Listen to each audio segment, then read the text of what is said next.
So we're going to talk a little bit about what you got going on. On the phone with us today is Biff Byford, legendary lead singer of Saxon, and you have a brand new Saxon album coming out, and I'd assume that's why you're doing this big radio tour right now. Yeah. We've got this album, I think it's February the 4th, coming out, Carpe Diem. Yes. Yeah. Yeah, and Biff, we got an advanced copy to check out before we were speaking with you today.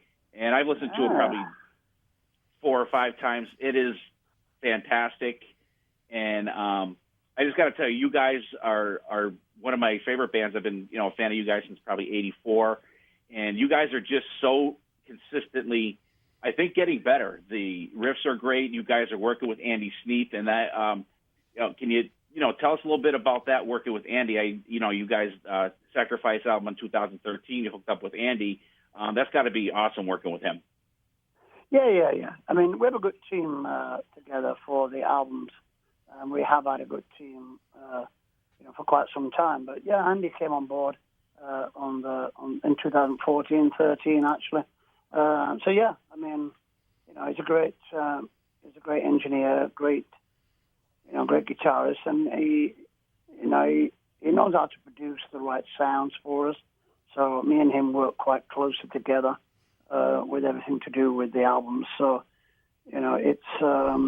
it's a good team. That's all I can say, really. I think a good team, if the songs are great, then you need a great team. You need the record company behind it, management. So everybody's pulling the right same way. So we're really, really pleased with the results of Carpe Diem. It's great. Now, Biff, being that half the concert year was lost last year due to the pandemic, did you find it beneficial to have all that extra time to prepare and record an album? Well, it was beneficial in some respects and absolutely rubbish in other respects. It's difficult to keep the excitement and energy levels up when it's taking so long. But I think we managed to do that really well. We did the album between me and Andy, really. Andy did some recording at his studio, and then I did some recording at my studio. So it's pretty 50-50, really, on this album. I mean, obviously, Andy mixed the album, which is a great thing. But yeah, so it was good to have time, but we made another 2 albums in between that. We made a covers album, Inspirations, and I did an album with something called Heavy Water. So I've been actually quite busy in all the lockdowns, really. Yeah, that's good, Biff. And I know you've had a health scare recently. How are you feeling? Are you still are you on the mend? Are you back up? I'm good. I'm good. Yeah, back up to running. I wouldn't say par, but back up and running. I'm looking forward to doing some shows, and we're doing a few shows in January in the UK. So looking forward to that. So, yeah. Now, Biff, first off, happy birthday, by the way. Just want to get that out there. Yeah, it's my birthday on Saturday, actually, and it's my twin son's birthday on Friday, tomorrow. Wow. So it's pretty good, really. Yeah, big party. Big party this weekend at Byford. Now, Biff, you talked about a few dates in the UK. You got this brand new album dropping in a couple of weeks. Any big tour plans for 2022? Yeah, we're planning touring. I mean, it's difficult. It's difficult to plan because a lot of the promoters are quite nervous with the COVID thing. Whether people are going to buy tickets or whether they're going to come and see you. So I think they're a bit nervous. We were planning to come to America first in April, but I don't know if that's going to happen now. So we're just keeping our fingers crossed on that. But I think we're really starting in September is the sort of area we've pegged in to start touring on this album. So the album comes out February, so we've got February, March, April, June, just through summer, and then we'll be out there, hopefully. That's great. Now, Biff, you guys have had your first album, Saxon, self-titled, came out in 1979, and you're on your 23rd album, I believe that this one is. And how do you put together a set list with all this abundance of material? Well, if we're touring on the new album, then we'll do quite a lot of new songs. We're not a sort of band that just do, 2 singles and then that's it. We'll like to do 7 or 8 new songs off the album. So basically, that's half the set. And then, we'll throw in some of the big favorites like Denim and Leather and, those sort of songs, Power and the Glory, Wheels of Steel. So the set will be pretty 50-50, really, between new stuff and old stuff. That's how we do it. We'll sometimes throw in songs, a couple of songs we haven't played for years, just as a bit of a surprise, Yeah, I like when you guys do that. You'll bust out a deep track, and Saxon fans are Saxon fans. We're gonna like latch on to whatever you guys are gonna play. And, I mean, last time we toured the States, I think we did Just Let Me Rock, which we haven't played for a long, long time, which went down great because we got a lot of MTV play on that song, so people like it, especially in America. Yeah, that was a good one. And speaking of the new album, Biff, as I was checking this out, a lot of classic, topics and kind of stuff you guys do. You have Carpe Diem, about the Romans and stuff like that. And when I listened to Pilgrimage, it kind of made me think of you guys, just your journey, through the years as a band. And, did that factor into that song at all? Because I thought it was really cool, and it instantly made me think of you guys. Yeah, I mean, the song Pilgrimage, I like the word pilgrimage. And when people think of pilgrimage, they tend to think of some old medieval, pilgrimage to a church somewhere with a saint's the saint's bones in there and miracles happen. But if you look into it, I mean, people go on pilgrimages all the time. People go to Hendrix's grave or Jim Morrison's grave, or they'll go to a battlefield somewhere like Normandy Beaches to see where their grandfather or fathers died or were there. So pilgrimages are happening all the time, and I suppose bands like ourselves, we're on a pilgrimage to find, we're there to find the ultimate song and the ultimate gig. So I suppose we're on a pilgrimage, but it's not all religion to do with pilgrimage. Sometimes it's just a quest to go somewhere you've always wanted to go.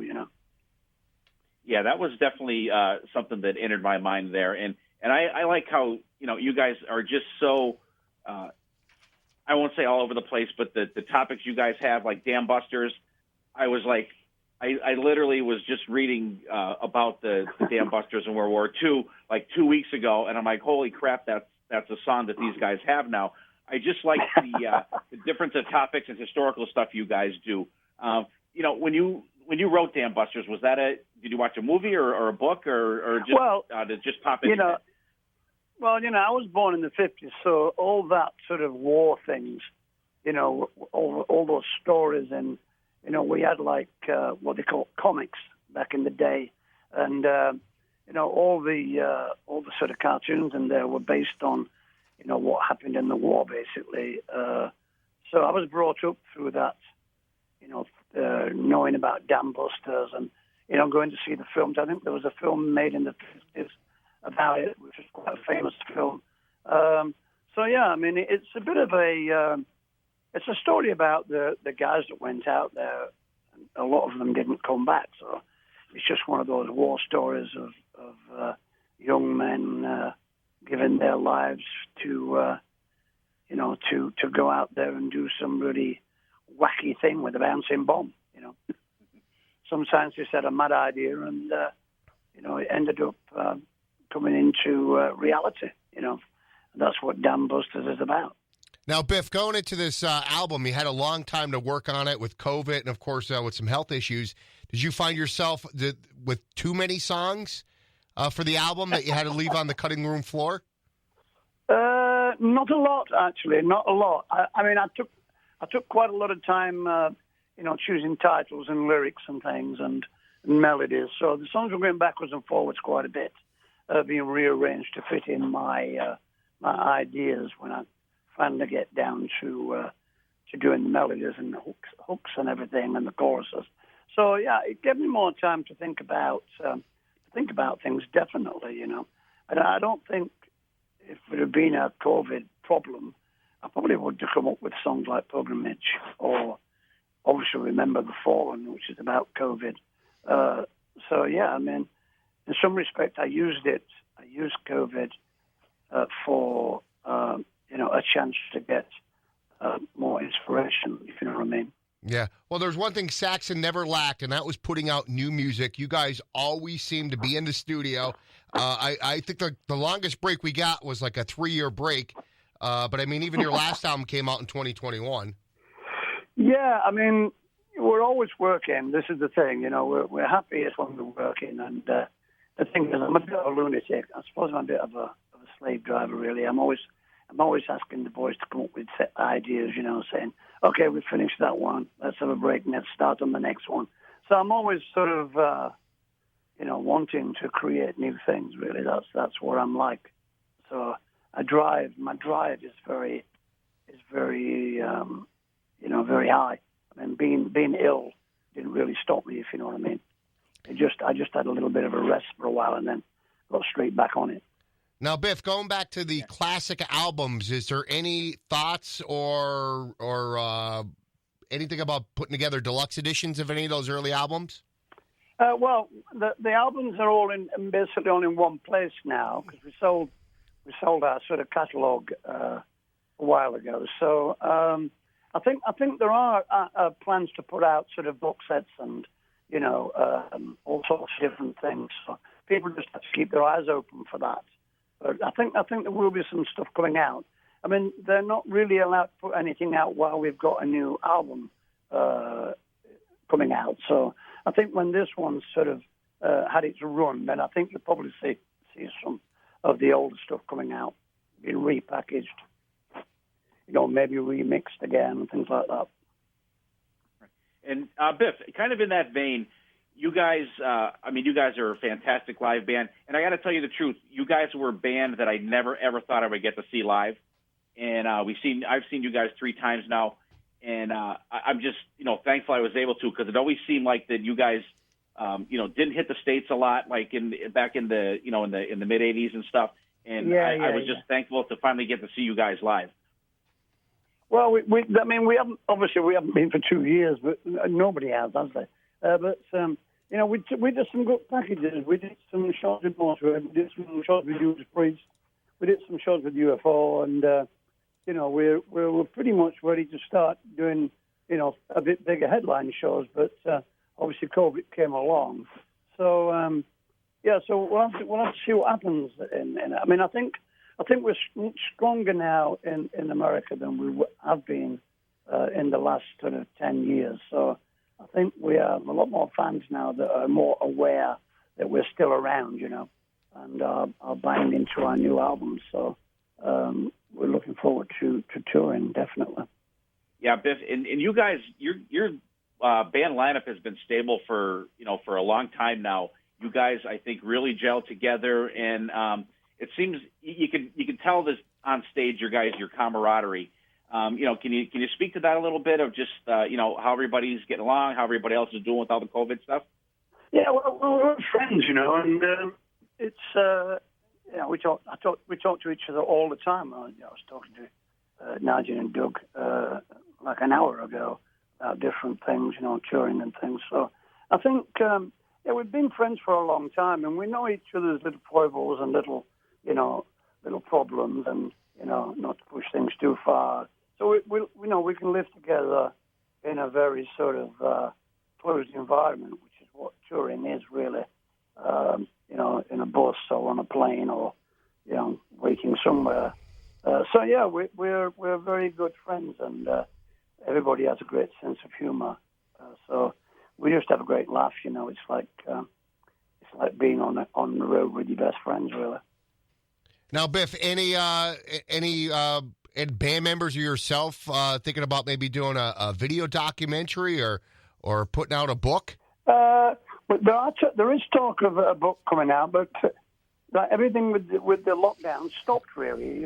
It really, really, really hit the music industry really hard, obviously, everywhere. But, yeah, there's talk of a book, and there's talk of different things. I mean, we were going to film one of these shows, in January for a 40th anniversary film. But I don't really want to do a film where people are wearing masks and things like that. I don't really. Once the COVID thing's finished, I think we have to move on. So we'll probably film something else. We've got some more 40th anniversary shows coming up, so we'll probably film one of those later on. That's great. And Biff, do you have a certain Saxon song that you must play live every show? I mean, for you personally. I love to play live. Did you say? No. Do you have a particular song that you personally have to do live for every show or almost that I every have to do live? Yeah, I think there's quite a few of them. I think, but I think you have to do. We have to do Princess of the Night is a very powerful song with the fans. I think that one and maybe Denim and Leather is something we have to do on every show, I think.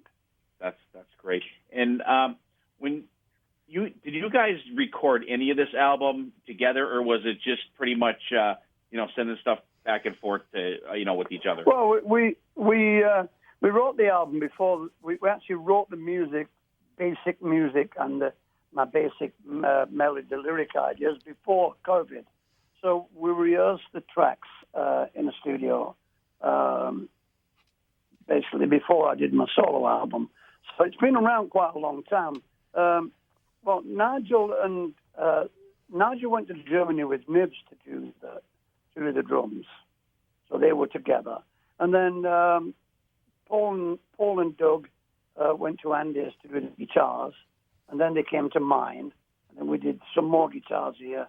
Then I did the vocals. So it was done separately, but not individual, if you know what I mean. We were in in bubbles of people, so we were able to keep the excitement quite high. And obviously, everything flowed to Andy Sneap, if you know what I mean. So, right. We did a lot of, and the boys did some, Zoom stuff. But they were down at Andy's doing the actual physical guitars. It was a very strange sort of experience, really. But it was we learned a lot from it, though. Actually, we did learn a lot that you can actually keep the aggression, the energy, and the excitement up, even though you're not together. Right. I would assume that as long as the material's there, you're going to be excited about it, recording it. And your single that you put out, Remember the Fall, and I'm a first responder myself, and I just want to say thank you for giving props to that community of nurses and doctors and firefighters and police that have been on the front line the whole time. I just want to express my appreciation for you guys acknowledging that. Yeah, well, it was one of the last songs that we wrote, and it was definitely the last vocal that I did.